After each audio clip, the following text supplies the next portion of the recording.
ఇక ఏం చెప్పాలన్నా నీకు నా బాధ. నేనేమంటున్నా అంటే అనుచితమైనటువంటి వ్యాఖ్యలు ఒక ఇంటి ఆడబిడ్డగా నా మీద చేస్తే యావత్ తెలంగాణ బాధపడి అనేక మంది ఎక్కడికక్కడ డైరెక్ట్గా రియాక్ట్ అయింది. మరి ఏమైందో ఏమో నాకు తెలియదు, కానీ బీఆర్ఎస్ పార్టీలో ఉన్న అన్నదమ్ములకు వాళ్ళు మాత్రం ఎవరు రియాక్ట్ కాలేదు. ఎందుకు కాలేదు అన్నటువంటి విషయం ఒకటి ఆలోచించాలి. రెండు, మీ అందరికీ తెలుసు నేను ఎప్పుడు కూడా నిర్దిష్టమైన సమాచారం లేకుండా మాట్లాడను. ఇవాళ నేను చాలా నిర్దిష్టమైన సమాచారంతో చెప్తున్నా. ఆ వ్యాఖ్యల వెనుక ఒక బీఆర్ఎస్ పెద్ద నాయకుడి హస్తం ఉన్నది. అందుకనే బీఆర్ఎస్ పార్టీ నాయకులు ఎవరు కూడా రియాక్ట్ కాలేదని చెప్పి నేను బలంగా నమ్ముతా ఉన్నాను. ఆ కుట్రలు చేసిన పెద్ద నాయకులు ఏమనుకుంటున్నారంటే నా దగ్గర ఎవరో 10 మందిని పెట్టి నా దగ్గర జరిగే అంశాల సమాచారం ఎప్పటికప్పుడు తీసుకుంటున్నామని చావు తెలివితేటలు ప్రదర్శిస్తున్నారు. కానీ ఆ బాగా పెద్దగా ఉన్న నాయకుడికి అర్థం కావాల్సింది ఏంటంటే అక్కడేం జరుగుతుందో కూడా నాకు సమాచారం వస్తూనే ఉంటుంది. సో మీరు ఏ టైంలో ఎవరిని కలిశారు, నా మీద వ్యాఖ్యలు చేయడానికి మీరు ఎవరిని ప్రోత్సహించారు, మీరు ఎంత కింద స్థాయికి దిగజారి ఒక ఆడబిడ్డ మీద అటువంటి వ్యాఖ్యలు చేయించారు, ఇవన్నీ కూడా నేను చూస్తున్నా, గమనిస్తున్నా. నేను బలంగా కర్మ సిద్ధాంతాన్ని నమ్ముతున్నా. నేను మళ్ళీ చెప్తున్నా, ఇవాళ మీరు నన్ను ఒంటరి చేసి ఏదో చేయాలని అనుకోవచ్చు, నా మీద ఇటువంటి వ్యాఖ్యలు చేపించి శునకానందం పొందొచ్చు టెంపరీగా, కానీ దేవుడు అనేవాడు ఉన్నాడు. ఖచ్చితంగా అది మీకు తిరిగి కొట్టే సమయం వస్తుంది. ఒకటి. రెండు ఒక లిల్లీపుట్ నాయకుడు నల్గొండలో బీఆర్ఎస్ పార్టీని నాశనం చేసిన ఒక లిల్లీపుట్ నాయకుడు ఆమెవరు ఈమెవరు అని మా గురించి మాట్లాడుతూ ఉన్నారంటే మరి ఆయనకు ప్రోత్సాహం ఇస్తున్నది ఎవరో కూడా ప్రజలు ఆలోచించుకోవాలి. ఇవాళ నల్గొండ జిల్లాలో ఒక సీటు కూడా రాలే. ఆయన సీటు సావు తప్పి కన్నులొట్టవైన చందంగా చివరి నిమిషంలో అనుకోకుండా గెలిచినటువంటి సీటు. ఎన్నడూ ప్రజా ఉద్యమాలు చేయలే. కేసీఆర్ గారు లేకపోతే మరి నువ్వెవరు, అది కూడా ఆలోచించుకోవాలి కదా. కేసీఆర్ గారు లేకపోతే బీఆర్ఎస్ పార్టీలో ఉన్న ఏ నాయకుడైనా ఎవరు? ప్రజలకు మనందరినీ పరిచయం చేసింది కేసీఆర్ గారే కదా. మనలో మనం కన్ఫ్యూజన్ ఉన్నప్పుడు ఇష్టం వచ్చినట్టు మాట్లాడుకోవచ్చా? ఈ లిల్లీపుట్ నాయకుడు మాట్లాడంగానే ఇంకో చిన్న పిల్లగాడు నిన్నగాక మొన్న మా పార్టీలోకి వచ్చిన వాళ్ళు కూడా ఎటుపడతట్టు మాట్లాడు. అసలు ఎవరు మీరు? మీకు తెలంగాణ ఉద్యమంతో సంబంధం ఏంది? బీఆర్ఎస్ అధికారంలోకి వచ్చినాక బీఆర్ఎస్లోకి వచ్చి పదవులు పొంది ఉల్టా నా మీదనే మాట్లాడతారా మీరు? మేము ఉద్యమం చేసిందే మీ మీద కదా. చిన్న పిల్లగానిలా ఉండు బాబు. నువ్వు పెద్దవాళ్ళ విషయాల్లో తలదూర్చకు, తెలియని విషయాల్లో అసలే తలదూర్చకు. నీ వెనకాల చాలామంది ఉన్నారు అని అనుకుంటున్నావేమో. వాళ్ళ సంగతి కూడా ప్రజలకు వస్తుంది, తెలుస్తుంది. ఎప్పుడో ఒకసారి అన్నీ బయటపడతాయి. ఒక ఆవేదనతో చెప్తున్నా, నేను ఉట్టిగా చెప్తలేను. రాజకీయం చేయొచ్చు, కానీ ఇంత నీచంగా ఒక ఇంటి ఆడబిడ్డ మీద ఇటువంటి మాటలు మీరే అనిపించి స్పందించకుండా ఉంటారా? తెలంగాణ ప్రజలు ఊరుకోరు, నేను చెప్తున్నా.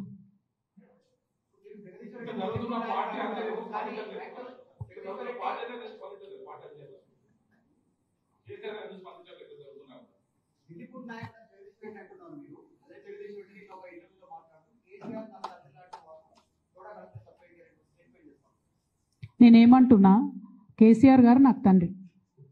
వారికి నేను అంతరంగికంగా రాసినటువంటి ఉత్తరాన్ని బయటపెట్టి మొత్తం పార్టీలో జరుగుతున్న అంశాలన్నీ బహిర్గతం చేసింది ఎవరు? ఇయాల ఆ అంశాలన్నీ బహిర్గతం చేసి నన్ను మాట్లాడడానికి ఫోర్స్ చేసి ఇప్పుడు మళ్ళీ దాని చుట్టూ ఇట్లాంటి డ్రామాలు ఆడుతున్నటువంటి వాళ్ళు ఎవరు? ప్రజలకు కూడా తెలుస్తుంది తప్పకుండా.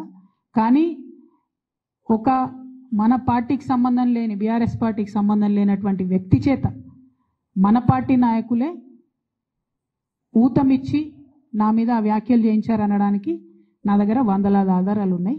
ఖచ్చితంగా అది టైం వచ్చినప్పుడు బయటపడుతుంది, ప్రజలకు కూడా అర్థమవుతుంది. అయితే ఇంపార్టెంట్ ఇష్యూ ఇక్కడ బీసీల ఇష్యూ. దయచేసి రేపటి నుంచి ఖచ్చితంగా 72 గంటలు దీక్ష చేయాలనేటటువంటి ఉక్కు సంకల్పంతో మేమందరం ఉన్నాం. ప్రభుత్వాన్ని మళ్ళీ రిక్వెస్ట్ చేస్తూ ఉన్నాం, మీరు మాకు మా బాధను చెప్పుకునే అవకాశం ఇవ్వండి. మీరు కాంగ్రెస్ అంటే బీజేపీ అంటే కాంగ్రెస్ అని తూకిత్తా అని చెప్పి బీసీలకు అన్యాయం చేసే ప్రయత్నం దయచేసి చేయకండి. మాకు 72 గంటలు మాట్లాడే అవకాశం ఇవ్వండి. మేము అక్కడ కూర్చొని సత్యాగ్రహం చేస్తాం, మా బాధలు చెప్పుకుంటాం. అంతకుమించి మేము చేసేది ఏం లేదు. దానివల్ల కేంద్ర ప్రభుత్వంలో కదలిక వస్తే శాశ్వతంగా మన ముందు తరాల బీసీ బిడ్డలకు అందరికి కూడా లాభం జరుగుతుంది. ఆ అంశాలని దృష్టిలో పెట్టవలసింది నేను కోరుతా ఉన్నాను. అట్లానే నిన్నగాక మొన్న నా మీద విచిత్రమైన వ్యాఖ్యలు చేసినటువంటి వ్యక్తి కూడా రాష్ట్ర వ్యాప్తంగా ఉన్న నాయి బ్రాహ్మణులను కించపరిచే విధంగా మాట్లాడితే అన్ని జిల్లాల్లో ఉన్న నాయి బ్రాహ్మణ సోదరులు కూడా ఇలా అగ్గి రగులుతున్నటువంటి సంగతి కూడా మీకు తెలుసు. వాళ్ళు కూడా ముందుకు వస్తారు. రేపటి నాడు దీక్షల్లో కూడా వాళ్ళందరినీ కూడా పెద్ద ఎత్తున పాల్గొనేలాగా మేము ప్రోద్బలం చేస్తూ ఉన్నాము. అల్టిమేట్గా ప్రజాస్వామ్యంలో చాలా డీసెంట్గా మా నిరసన తెలియజేస్తాము. దానికి అవకాశం ఇవ్వాల్సిందిగా మళ్ళొకసారి డీజీపీ గారికి, ప్రభుత్వానికి నేను విజ్ఞప్తి చేస్తాను. నేను అనుకుంటుంది ఏంటంటే, నా ఉద్యమ ప్రస్థానానికి సంబంధించి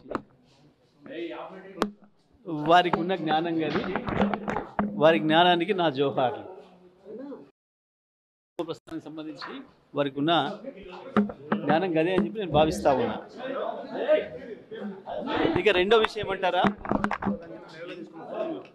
ఇతర కార్యక్రమాలకు సంబంధించి, ఇతర విషయాలకు సంబంధించి వారు మాట్లాడింది మనకు చాలా స్పష్టంగా కనపడింది. ఆ మాటలు ఇవాళ కొత్తగా కవిత గారు మాట్లాడిన మాటల్లో కొత్త విషయాలు ఏం నాకు కనపడలేదు. కేసీఆర్కి బద్ధ శత్రువులుగా వ్యవహరిస్తున్న వాళ్ళు, కేసీఆర్ క్యారెక్టర్ను అసాసినేట్ చేయాలని చెప్పి దశాబ్దాలుగా ప్రయత్నం చేస్తున్న వాళ్ళు, బీఆర్ఎస్ను ఖతం చేయాలని చెప్పి ఆలోచిస్తున్న వాళ్ళు, ప్రయత్నం చేస్తున్న వాళ్ళు, దాంట్లో ముందరగా ఉన్న రేవంత్ రెడ్డి, రాధాకృష్ణలు నా గురించి ఏం మాట్లాడినరో, ఏం రాసినరో గవే మాటల్ని మళ్ళీ వెళ్ళవేసే ప్రయత్నం చేసినందుకు ఆమెకి నా సానుభూతిని తెలియజేస్తా ఉన్నా. అంటే కవిత వెనకాల రేవంత్ రెడ్డి ఉన్నారంట. ఆమె నేనేమంటున్నా, వారు ఉపయోగించిన పదాలలో ఈ మధ్యకాలంలో ఆ పదాలను ఉపయోగించింది మొదటగా రేవంత్ రెడ్డి, తర్వాత రాధాకృష్ణన్. అదే పదాలని ఇవాళ మీరు వారి మాటల్లో చూశారు.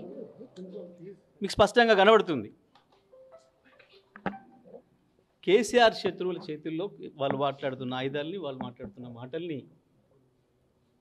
తను తీసుకుంటున్నందుకు, తను వల్లవేస్తున్నందుకు, అవి వాడుతున్నందుకు నేను జరిగిన ఉద్యమాలన్నిటికీ, వచ్చిన విజయాలన్నిటికీ నాదే బాధ్యత, నేనే కారకుని అని కనుక వారు భావిస్తే ఈసారి జరిగిన ఓటమికి కూడా నేనే బాధ్యత వహిస్తా. నాకేం భయం లేదు. తప్పకుండా గెలుపు మాత్రమే నాది, ఓటమి నాది కాదని పారిపోయేవాడిని కాదు. నేను గెలుపుకు నేనే బాధ్యుని అయినప్పుడు ఓటమి కూడా నేనే బాధ్యుని, ఓటమికి నేనే బాధ్యుని అయినప్పుడు గెలుపు కూడా నేనే బాధ్యుని. 2001 నుంచి ఇప్పటి వరకు జరిగిన నల్గొండ జిల్లాలో జరిగిన ఉద్యమాలన్నిటికీ, గెలుపటంలన్నిటికీ నేను బాధ్యుని, అందులో నాకేం సందేహం లేదు. నేను ఒక్కరిని మాత్రమే కాదు. తప్పకుండా పార్టీ అనేది గొప్పది, పార్టీ అనేది పెద్దది. మన గెలుపోవడంలకు అన్నిటికీ పార్టీ ఉంటుంది తప్ప మనం వ్యక్తులుగా ఏదో చేస్తామని ఎవరు అనుకుంటే అది వాళ్ళ భ్రమ. కొంతమంది తమకు తాము ఎక్కువ ఊహించుకొని ఏదేదో అయిపోతారు. కానీ నేను అట్లా అయిపోయింది కాదు. నేను పార్టీ సైనికుల్ని, క్రమశిక్షణ గల సైనికుల్ని 25 ఏళ్ళుగా. ఆ విషయం కేసీఆర్ గారే ఎన్నో సందర్భాల్లో చెప్పాను, మీ అందరి సాక్షిగా. కాబట్టి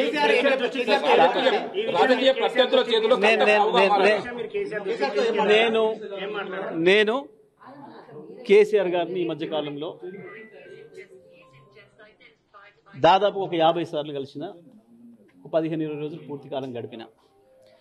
ఏ ఒక్క మధ్యన ఈ చర్చ రాలే, ఈ ప్రస్తావన రాలే. నేను అదే విషయాన్ని మీడియా మిత్రులు అడిగినప్పుడు చెప్పిన. ఒక సెకండ్ కూడా మా మధ్యన ఈ చర్చలు రాలేదు. అందుకే మీరు ఆమె గురించి ఏం అడిగినా అది వృధా తప్ప ఇంకోటి కాదు. నిమిషం సమయం కూడా మేము దాని గురించి కేటాయించలేదు. నిమిషం సమయం కూడా వృధా అనే మాట చెప్పిన తప్ప నేను ఇంకోటి చెప్పలేదు. కేసీఆర్ దగ్గర నేను ఏం మాట్లాడిను అది రాలేదు కాబట్టి చెప్పిన. నేను దాంట్లో ఏం పెద్ద ఆశ్చర్యమేం లేదు, దాంట్లో మాట్లాడకూడదు ఏం లేదు, లేకపోతే అన్పార్లమెంటరీ లేదు, ఇంకొకటి లేదు. కేసీఆర్ గారి గురించి కేసీఆర్ దగ్గర మేమేం మాట్లాడినాం అదే చెప్పినాం. బనకచెర్ల గురించి మాట్లాడినాం, కాళేశ్వరం నీళ్ళ గురించి మాట్లాడినాం, ఎరువుల గురించి మాట్లాడినాం, దెబ్బతింటున్న వ్యవసాయ రంగం గురించి మాట్లాడినాం, ఎట్లా కాపాడుకోవాలి నీళ్లను, గోదావరిని బనకచెర్ల విషయంలో ఎట్లా ముందుకు పోవాలి, ఏ రకంగా దాన్ని ఆపాలి, ప్రజా ఉద్యమాల పట్ల ఎట్లా నిర్మాణం చేయాలి, కోర్టుల ద్వారా ఎట్లా ఆపాలి, గీ తపన తప్ప మాకు గీ ప్రయత్నం తప్ప కేసీఆర్ గారి దగ్గర ఇంకా ఏ చర్చ రాలేదు. కాబట్టి నేను ఎక్కడన్నా ఒక రెండు సందర్భాల్లో విలేకరుల మిత్రులు అడిగినప్పుడు అదే మాట చెప్పిన. నేను ఒక్కసారి మాట్లాడినా 100 సార్లు మాట్లాడినా మీరు 1000 సార్లు ప్రశ్న వేసినా నా సమాధానం ఒక్కటే. కేసీఆర్ గారిని నేను ఇప్పట్లో కలిసిన సందర్భాలలో ఏ ఒక్క రోజు కూడా మాకు వ్యవసాయ రంగానికి సంబంధించి, గోదావరి జలాలకు సంబంధించి, బనకచెర్లకు సంబంధించి, కాళేశ్వరం జలాలను నీళ్ళ పొలాలకు ఇచ్చే సంబంధం గురించి, రైతుల సమస్యలు ప్రధానంగా ఈ మధ్యకాలంలో రైతులు ఎదుర్కొంటున్న ఎరువుల సమస్య గురించి గివి తప్ప రాజకీయ విషయాలు మాట్లాడారు. కేసీఆర్ లేకపోతే కవిత లేరని చెప్పి మీరు చేసిన కామెంట్స్ వల్ల ఇంత జరిగింది అంటున్నారు. కేసీఆర్ లేకపోతే ఎవరూ లేము, అందులో సందేహమే ఉంది, దాంట్లో పెద్ద ఆశ్చర్యం ఏముంది, దాంట్లో ఏం పెద్ద పొరపాటు పదం లేదు కదా. అంటే ఎమ్మెల్సీ కవిత సూర్యాపేటలో మీ గెలుపు కూడా చావు తప్పి కావచ్చు, కొంతమంది అసలే గెలవలేదు కదా, దాని గురించి ఏమంటారు మరి. అంటే రాజకీయ పద్ధతుల చేతిలో ఎమ్మెల్సీ కవిత పోయిదో ఏదో ఒకటి గెలిచినా కదా, మరి అసలే ఓడిపోవడానికి వచ్చాడు పేరు మీరు, అది ఎందుకు జరిగింది అని. జగదీష్ రెడ్డి గారు, ఒకవైపు రాజకీయ పద్ధతుల చేతిలో ఎమ్మెల్సీ కవిత పావుగా మారారా?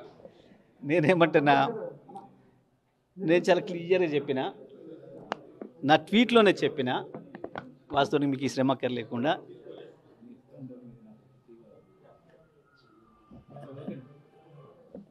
రేవంత్ రెడ్డిలు, రాధాకృష్ణలు ఈ మధ్యకాలంలో నా గురించి మాట్లాడిన పదాల్ని మరొకసారి వల్లవేసే ప్రయత్నం, వారికి సానుభూతిని తెలియజేస్తున్నా అని చెప్పిన. It is very clear.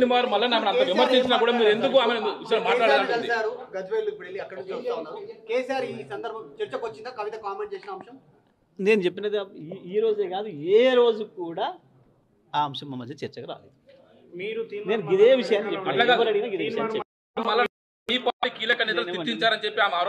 నేనేమంటున్నా, ఈ విషయాలు ఏది మేము ఎప్పుడు చర్చించలేదు. సరే, ఆమె అన్నది కూడా నేను ఇప్పుడు మీరు అంటారు కదా, అది వినలేదు నేను. ఆ విషయం నేను వినలేదు. అంటే ఒక మామూలుగా బీఆర్ఎస్ పార్టీ నేతగా, ఒక కేసీఆర్ సైనికుడిగా మీరు ఆమె పైన అంత హార్ష్ కామెంట్ చేస్తే మీరు ఎందుకు సపోర్ట్గా మాట్లాడలేదు? ఆమె అదే అంటుందా? మరి నేను చూడలేదు ఆ విషయం. నేను చూసింటే మాట్లాడేవాడిని. బహుశా నేను 2-3 డేస్ నేను మీడియాకి అందుబాటులో లేనట్టున్నా, చూడలేదు.